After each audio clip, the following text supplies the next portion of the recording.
వెనకటికి ఒకరిని కన్నెందుకు కొట్టావురా అని అడిగితే కన్య వయసులో ఉంది కాబట్టి కొట్టాను అన్నాడట.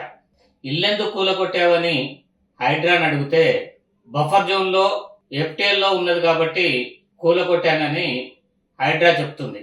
డేటా ఏదంటే డేటా హైడ్రా దగ్గర లేదు. డేటా సబ్ రిజిస్ట్రార్ దగ్గర ఉంటే సబ్ రిజిస్ట్రార్ రిజిస్ట్రేషన్ చేయడు కదా.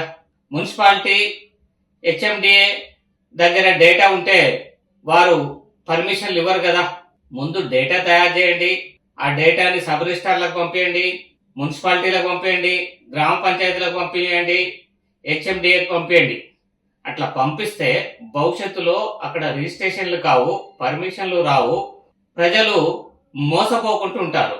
అప్పుడు మాత్రమే ప్రభుత్వం యొక్క నిజాయితీ బయటపడుతుంది. వెనకటికి ఒకరిని కన్నెందుకు కొట్టావురా అని అడిగితే